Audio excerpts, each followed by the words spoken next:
I start talking.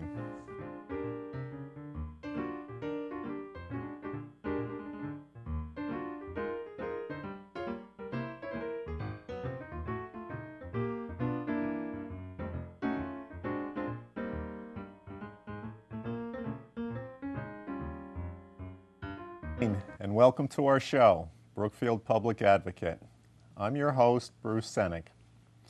As we begin a new year, and for those who may be new to our show, I'd just like to take a moment to remind our viewers what the mission of the show is. We examine issues of importance to Brookfield residents and the surrounding communities, which sometimes are underreported. We'll provide a venue to those who feel they are underrepresented. We provide a counterpoint. Many politicos and commission board members have a public persona and forum at their meetings. This venue, this show, can offer an opportunity to those with a differing opinion on crucial matters. We will also do common interest stories. For tonight's topic, we continue our series on Meet the Candidates. Longtime viewers will recall that last year we started the series introducing political parties in our local community as well as candidates for various offices. This year, we plan on expanding to state offices as well as those who look to represent us in Washington, D.C. Tonight's guest is Clark Chapin, who currently serves as the state representative from the 67th District, which covers New Milford. Next year, Clark will be leaving that post as he hopes to be our new state senator representing the 30th Senate District, which covers north from Brookfield to the Massachusetts border, and I believe there are 15 towns in there. And he will be replacing, assuming he wins, will be replacing Andrew Rohrbach, who is running for the U.S. Congress. Now, before we meet Clark, just a brief background. Clark was born and raised in New Milford and attended New Milford's public schools. Furthering his education, he obtained his bachelor's degree in animal science and technology from the University of Rhode Island, and later earned a master's in community development from Iowa State. For more than 20 years, he's been a sole proprietor, owning a local carpentry business. In the 1990s, he became active in local government and was first elected to the state legislature in the year 2000. Clark is the assistant minority leader in the House, and in a moment we'll learn about some of the committees on which he serves. Clark, thanks for coming and welcome to the show. Thank you, Bruce. It's a pleasure to be here. Great. Clark, we have a lot of questions and topics we like to cover, so let's get started. Clark, if you would please tell our viewers what and why you decided to enter politics originally. When I was growing up, my parents were involved in politics in New Milford, and I'm proud to say that my family has had someone representing New Milford residents in elected office since 1967. Really? When my father first joined the Board of Assessment Appeals, or Board of Tax Review, it was called at that time. He then ran for the Board of Selectmen in 1969. My mother ran for town clerk in 1975, and I guess I should say N1. Good. And my mother was town clerk for over 20 years. My father was first selectman from 1977 to 1987 for 10 years. And this was the time in my life when I had basically zero interest because I was in middle school and high school. Had you told me then that I would end up somewhat following in my parents' footsteps, I would have thought that you were a little bit crazy. But then at about the time my father was getting out of politics entirely, in around 1992, he came to me and suggested that it might be something that I would like to do, and I didn't know whether I would, so I took a chance and got involved in 1992, served on the Sewer Commission in 93 to 95, and the rest is history. Okay, that's quite some history. You mentioned the What was the board again in town that you were on? The Sewer Commission from 93 to 95, and that was the first year that I ran for elected office in 95 for the town council. Okay. And have you been on any other boards or commissions? While I was a member of the town council, I was also chairman of the local traffic authority. And outside of town government, I was also involved on the board for New Milford Youth Baseball and Softball. Okay. Please tell the folks watching, because this is seen anywhere where charter is, and of course running for state senate, it'll be seen in some other towns that may not know too much about you.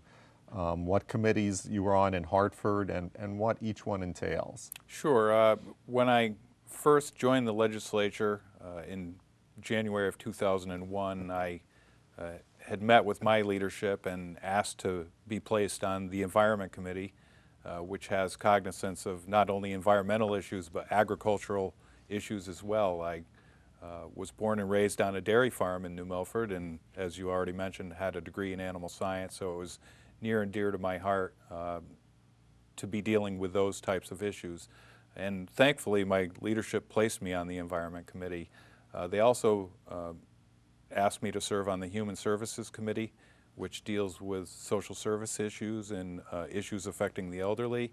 And I also went on the Appropriations Committee as a freshman. That was certainly not unprecedented, but it was certainly a good committee to serve on, to get to learn the state budget, the ins and outs of how things work in the state budget. And I've stayed on both the Human Services Committee as well as the Environment Committee my entire time in the legislature. I'm now serving on the Finance, Revenue, and Bonding Committee instead of Appropriations, so I get to learn about the tax side of the budget rather than the expenditure side. The tax side. Well, I think we'll be coming to that shortly. Everybody's favorite. Tell the viewers also a little bit about some of your accomplishments and what you feel maybe most proud of in your time in Hartford. As a state legislator, we each have really two main roles. One is constituent service, or let's say three main roles. One is constituent service. Mm-hmm. You have a problem with a state agency. You call us to see if we can help kind of mediate or facilitate between you and the state agency. The second role would be the policy making, passing laws or debating laws. Sometimes it involves killing proposals as well. And thirdly, we all try to represent our communities to the greatest degree possible.